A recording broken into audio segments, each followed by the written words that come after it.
নমস্কাৰ বন্ধু বান্ধৱীসকল, মই অংকুৰ। আপুনি চাই আছে অংকুৰন অফিচিয়েল। বন্ধু বান্ধৱীসকল, এই ভিডিঅ'টোৰ মাধ্যমেৰে আপুনি কিহৰ ওপৰত হ'ব নিশ্চয় গম পাইছে। থাম্বনেইল আৰু টাইটেল লিখি পেলাই আপোনালোকৰ মোবাইলৰ হয়তো এটা SMS আহিছে অৰুণোদয় আঁচনি হিতাধিকাৰীসকলৰ।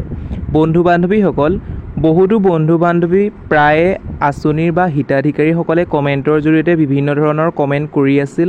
সেই মেছেজটো কিহৰ বা SMS-টো কিহৰ, সকলোৰে একাউণ্টৰ কাৰণে কিহৰ ক্ৰেডিট মেছেজ অহা নাই বা সেই সম্পৰ্কে জনাবলৈ গৈছিল। যদি নাহে SMS-টো তেওঁলোকৰ একাউণ্টত টকা সোমাবনে নোসোমায় সেই সম্পৰ্কেও জনাবলৈ গৈছিল। গোটেই ভিডিঅ'টো এই সম্পূৰ্ণ অৰুণোদয় হিতাধিকাৰীৰ বা আঁচনি যিসকলৰ নামত আছে তেওঁলোকৰ মোবাইললৈ এটা মেছেজ আহিছে। যদি মেছেজটো নাহে তেওঁলোকৰ একাউণ্টত টকা সোমাবনে নোসোমায় সেই সম্পৰ্কে আপোনালোকক জনাম। বন্ধু বান্ধৱীসকল, ভিডিঅ'টো আৰম্ভ কৰাৰ আগতে আপোনালোকক সৰু এটা ৰিকুৱেষ্ট কৰোঁ, যদি আপুনি আমাৰ ইউটিউব চেনেলৰ ভিডিঅ'সমূহ নিয়মীয়াকৈ চাব বিচাৰে তেন্তে প্লিজ আমাৰ ইউটিউব চেনেলটো ছাবস্ক্ৰাইব কৰাৰ লগতে কাষতে থকা বেল বটনটো প্ৰেছ কৰি অল অপশ্যনটো ক্লিক কৰিবলৈ নাপাহৰিব। তেতিয়াহে আগন্তুক আহিবলগীয়া প্ৰত্যেকখিনি ভিডিঅ' আপুনি পোনপ্ৰথমে লাভ কৰিব। তেন্তে আহকচোন আমি অলপ পলম নকৰি ভিডিঅ'টোৰ ফালে আগবাঢ়োঁ। এতিয়া বন্ধু বান্ধৱীসকল, আপোনালোকে নিশ্চয় গম পায় অসমৰ সৰ্ববৃহৎ আঁচনিখনেই হৈছে অৰুণোদয় আঁচনি। এই আঁচনিখনৰ জৰিয়তে অসমত কিমান 40 লাখ মহিলা উপকৃত হ'ব আৰু প্ৰত্যেক মাহতে 1250 টকাকৈ প্ৰদান কৰিব। এতিয়া বৰ্তমান সময়ত 17 ছেপ্টেম্বৰ তাৰিখে অৰুণোদয় আঁচনিত 3.0ৰ শুভাৰম্ভণি কৰিব। সকলোৰে একাউণ্টত 1250 টকাকৈ সোমাব। এতিয়া কথা হ'ল, অৰুণোদয় হিতাধিকাৰীসকলৰ একাউণ্টত এটা SMS বা এটা মোবাইলৰ মেছেজ আহিছে ফোন নাম্বাৰত। যদি যিটো আপুনি ফোন নাম্বাৰ দিছিলে বেংকৰ ফালৰ পৰা এটা SMS আহিছে। সেই SMS-টো কি বুলি আহিছে মই আগৰ ভিডিঅ'সমূহত দেখাইছিলোঁ, যদিও আকৌ আপোনালোকক মই কৈ দিছোঁ।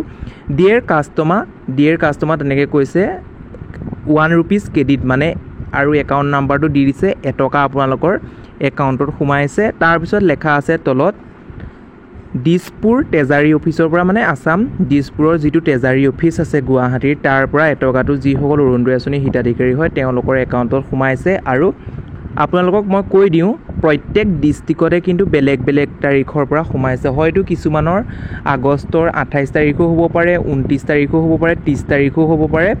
এতিয়া যিহেতু ছেপ্টেম্বৰত যিহেতু 10-12 তাৰিখলৈকে প্ৰত্যেক ডিষ্ট্ৰিক্টকে 1 rupees বা এটকা ক্ৰেডিট হৈ থাকিব। আপোনালোকে চিন্তা কৰাৰ প্ৰয়োজন নাই। যিসকল অৰুণোদয় আঁচনি হিতাধিকাৰী আছিল তেওঁলোকৰ একাউণ্টত সোমাব।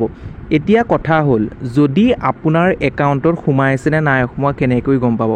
হয়তো প্ৰত্যেক অৰুণোদয় আঁচনি হিতাধিকাৰীৰ বেংক একাউণ্টৰ লগত মোবাইল নাম্বাৰ লিংক নাই, অৰ্থাৎ যিখন আপুনি অৰুণোদয় আঁচনি লাভ কৰিব, অৰুণোদয় আঁচনি টকা লাভ কৰিব, সেই আঁচনিত যিটো একাউণ্ট নাম্বাৰ দিছিল সেই একাউণ্ট নাম্বাৰ দিয়াৰ পাছত আপুনি যিটো মেছেজ আহে বা আপোনাৰ টকা সোমোৱা, হয়তো আপোনালোকৰ বেংকত টকা সোমোৱা মেছেজ নাহে। সেইবাবে মই কৈছোঁ, নিশ্চয় আপোনাৰ এখন পাছবুক আছে, পাছবুকখন কি কৰিব, আপোনাৰ যিটো বেংকৰ একাউণ্ট দিছিল সেই তাত গৈ পেলাই বেংকত গৈ পেলাই পাছবুকখন আপ টু ডেট কৰিব। আপ টু ডেট কৰিলে নিশ্চয় আপুনি জানিব পাৰিব আপোনাৰ মোবাইলত যিটো 1 rupees ক্ৰেডিট বা যিটো অৰুণোদয় আঁচনি হিতাধিকাৰীসকলক পঠাইছে সেই মেছেজটো দেখা পাব। এতিয়া বন্ধু বান্ধৱীসকল, আপুনি মোক কমেণ্টৰ জৰিয়তে কমেণ্ট কৰিবলৈ নাপাহৰিব যে আপুনি কোন ডিষ্ট্ৰিক্টৰ পৰা চাই আছে ভিডিঅ'টো আৰু আপোনালোকৰ এটকা ক্ৰেডিট হৈছে নাই আৰু আপোনাৰ কোন তাৰিখে সোমাইছে সেই সম্পৰ্কেও জনাবচোন। তেতিয়া যিসকল বন্ধু বান্ধৱীৰ নাই সোমোৱা, যিসকল বন্ধু বান্ধৱী আগ্ৰহেৰে বাট চাই আছে তেওঁলোকৰ কনফিউজনটো দূৰ হৈ যাব। এতিয়া বন্ধু বান্ধৱীসকল, এতিয়া কথা হ'ল, যিহেতু 17 ছেপ্টেম্বৰত আপোনালোকক টকাখিনি প্ৰদান কৰিব, যদি আপোনাৰ একাউণ্টত 1 rupees ক্ৰেডিট বা এটকা সোমোৱা মেছেজটো নাহে তেন্তে আপুনি কি কৰিব? এতিয়া বন্ধু বান্ধৱীসকল, হয়তো পুৰণা হিতাধিকাৰীসকলক নিদিবও পাৰে সেই SMS-টো, যিসকল নতুন হিতাধিকাৰী আছে তেওঁলোকলৈ পঠাব পাৰে।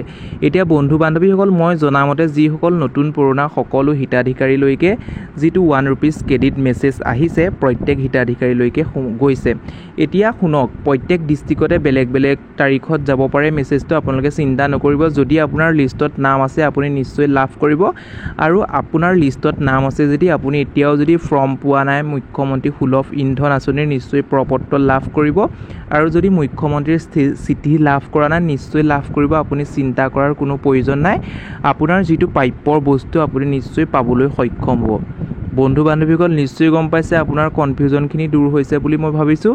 আৰু এই কণ্টে আৰু এটা কথা কৈ থৈ যাওঁ, যদি আপোনাৰ লিষ্টত নাম নাই তেন্তে আপুনি কি কৰিব, আপোনালোকৰ নিজৰ ব্লকত এটা অৰুণোদয় কেন্দ্ৰ স্থাপন কৰিছে। সেই অৰুণোদয় কেন্দ্ৰ 17 তাৰিখৰ পৰা পৰ্টেল মুকলি কৰিব। পৰ্টেল মুকলি কৰাৰ পাছত আপোনালোকে তাত গৈ পেলাই কমপ্লেইন কৰিব পাৰিব, কি কাৰণে আপোনাৰ লিষ্টৰ পৰা নাম কৰ্তন গ'ল, আপোনাৰ কি কাৰণে টকাখিনি সোমোৱা নাই, সেই সম্পৰ্কে চৰকাৰক পোনপটীয়াকৈ জনাব পাৰিব। চৰকাৰে তাত থকা কৰ্মচাৰীসকলে চৰকাৰলৈ পঠাব আপোনালোকৰ যিখিনি কমেণ্ট বা আপোনালোকৰ যিখিনি অভিযোগখিনি পঠাই পেলাই আপোনালোকক সহায় কৰিব। নিশ্চয় বুজি পাইছে বন্ধু বান্ধৱীসকল।